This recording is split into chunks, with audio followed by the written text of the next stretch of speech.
Welcome to the Crimson Engine. My name is Rubidium. Today we are looking at grain and noise in the Canon C200 and how to get rid of it.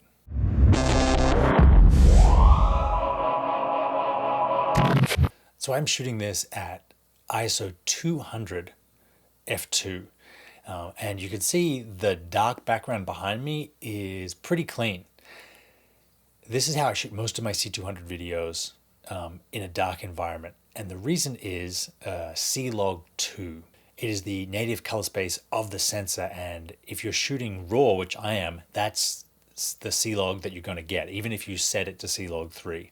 C-Log2 is the native sensitivity of the sensor. The issue with C-Log2 is that because it has 13.5 stops of dynamic range, the bottom two stops are boosted or incredibly noisy. If I go up to ISO 800, you'll see what I mean. We're now at ISO 800 with 2 stops of neural density filter, and the same darks that were clean before are now pretty noisy and boosted. That's because native ISO of the sensor, or the maximum dynamic range of ISO 800, includes those bottom 2 noisy stops of dynamic range.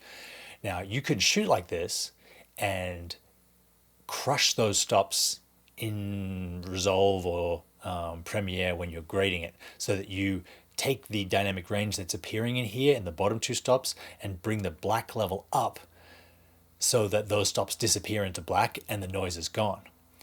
Or, like I do, you can shoot at a lower ISO, which is less sensitive and doesn't include those bottom noisy stops.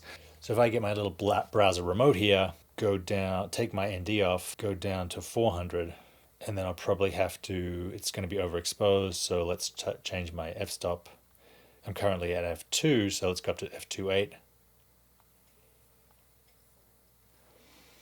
And you'll see that the noise has already started to disappear.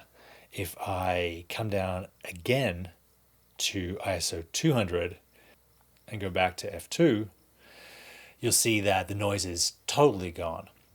That's because at ISO 200, with ironically less dynamic range, those bottom 2 stops are automatically crushed to black, and so you get the third lowest stop as black, which is not noisy at all. So we're back at ISO 800 now with 2 stops of ND, and you might be wondering, why does Canon give us these bottom noisy stops of dynamic range if they're so unusable?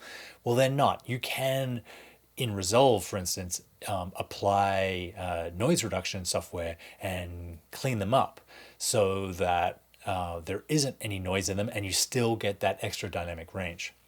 Most of the time, I don't want to process my YouTube videos, so I end up shooting at a low ISO. I don't need that dynamic range. I don't really want the audience to see what's in the back of the camera cabinet. So I'm happy just to shoot at a low ISO, get rid of those stops. 11.5 stops of dynamic range is plenty for a talking head, and as a result, I don't need to process in post. If you found this valuable, I do have a C200 Masterclass that's available for sale. It's almost 3 hours of stuff about the C200, all the problems I've come across, the way I've worked out how to solve them, and how you can get great, clean, cinematic looking footage with your camera. Click the link below. Thank you very much for watching, and I will see you next time.